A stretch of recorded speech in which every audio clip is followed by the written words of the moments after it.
terus masih melakukan itu enak. Apa susahnya? Tiap tahun bisa 5 kali pergi ke luar negeri. Berceramah di mana-mana, sama enak. Ini terus pakai sudah diberitahu tak? Nggak tahu. Udah tahu tak? Nggak ngerti tak? Kalau urus gitu. Padahal nanti kalau susah siapa?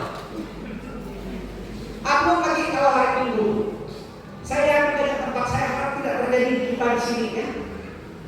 Di banyak tempat di stasi kita, kita tahu kabar ada yang berapa jumlah stasi itu saya 1055 stasi.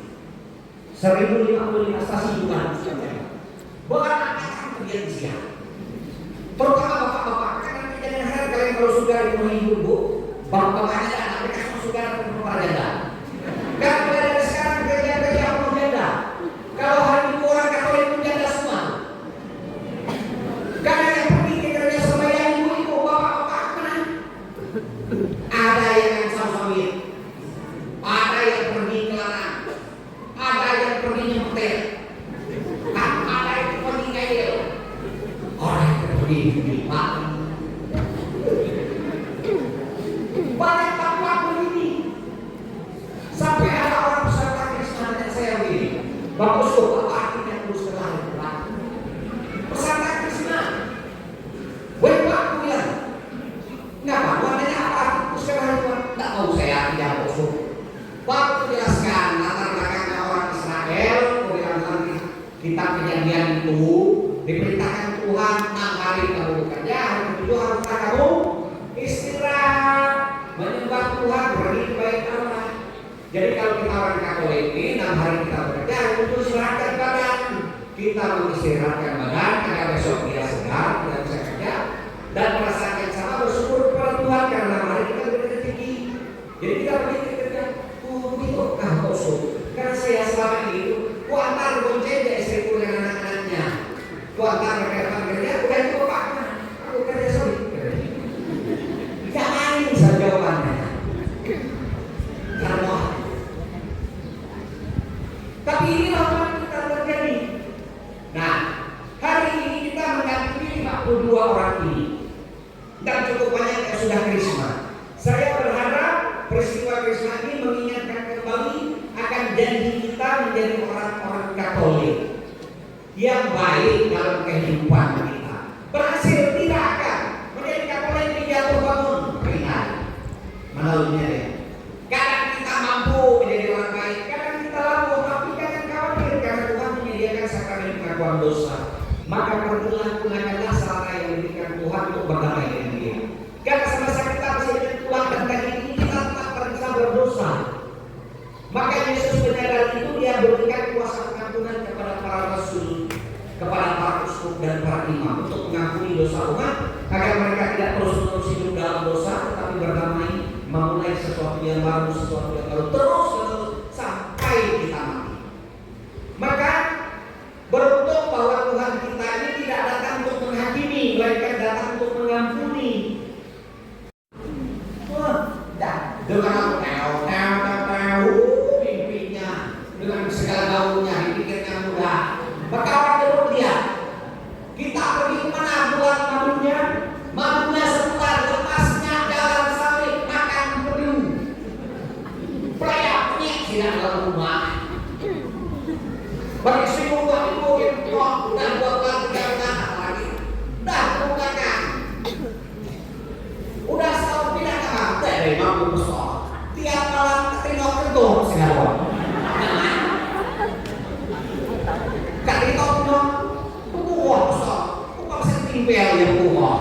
Sampai kapan kita mampu buah penuannya? Pindah kamar. Pada waktu masuk acara, keren. Nyaman. Maka yang berkeluarga tidak gampang diperlukan. Itu gereja mendampingi. Sehingga dengan kalian krisma ini nanti entah kalian hidup menjalani hidup berkeluarga, jalanilah hidup berkeluarga sebagai orang Katolik yang setia satu sama lain. Kalau kalian jadi anak SD, anak SMP, anak SMA, jadilah siswa-siswi yang baik. Jangan ngerem, jangan pakai segala narkoba mati.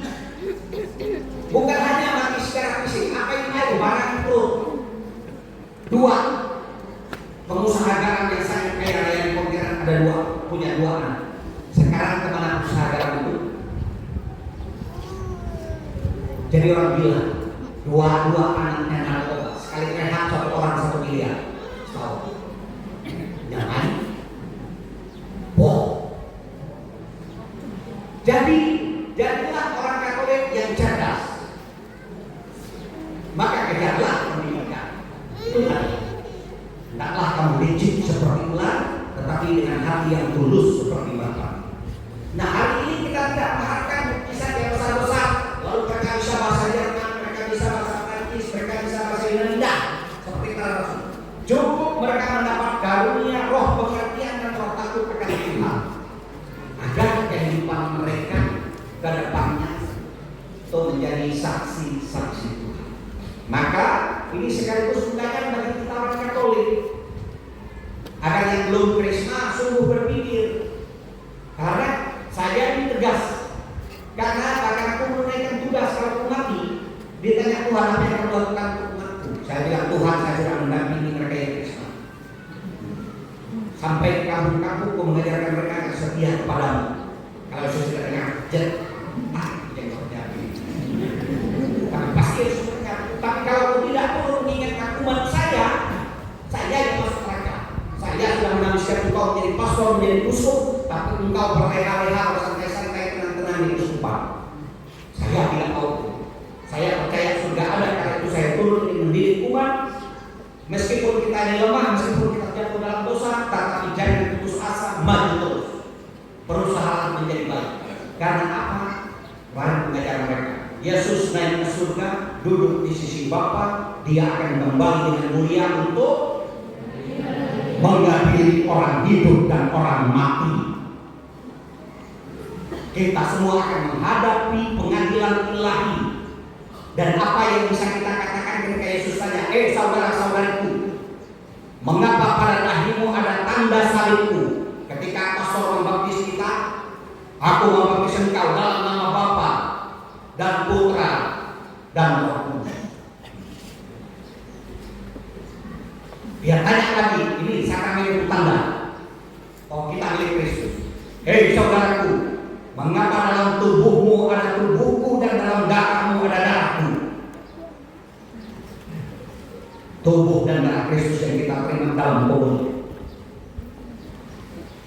Kalau yang sudah krisma, dia tanya, hai saudaraku, mengapa pada dahimu ada cap karunia Roh Kudus?